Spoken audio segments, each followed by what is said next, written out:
سلام. اليوم حابب أحكي عن رواية انتهيت من قراءتها مؤخرا. هي رواية الإصبع السادس لخيري الذهبي.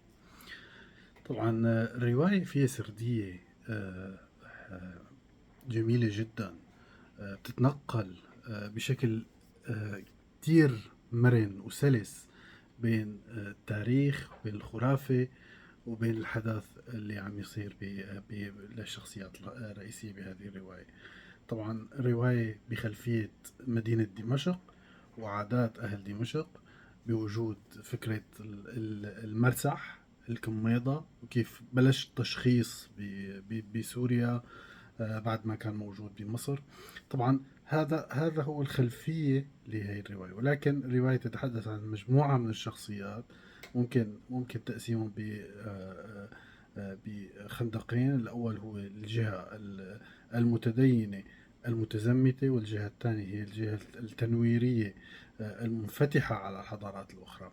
طبعا من خلال الرواية بنشوف تطور هاي الشخصيات. ويعني خيري الذهبي استطاع أن بناء هذه الشخصيات بشكل قريب جدا من القارئ، بشكل احترافي.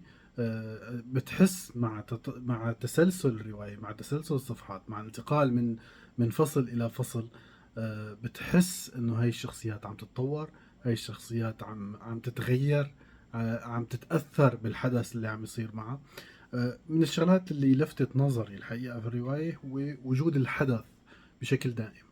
يعني دائما في حدث جديد بالرواية، مع تصاعد الحبكة دائما في حدث جديد، في تطور جديد بالقصة. فبالتالي بيخليك دائما مشدود لتعرف شو بده يصير بعدين.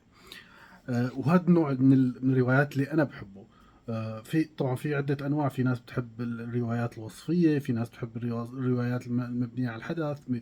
في اختلافات يعني بالاراء، ولكن شخصيا بحب الروايات اللي تعتمد على الحدث. وهي الرواية تعتمد على الحدث بشكل كبير، وبتنقل الحدث، وبتنقل الازمنة والامكنة. وحتى يعني كثير اي اوقات بتلاقي انه خيري الذهبي ينط بالرواية إلى الأمام ثم يعود إلى الخلف ليروي ما حدث من وجهة نظر شخصيات مختلفة.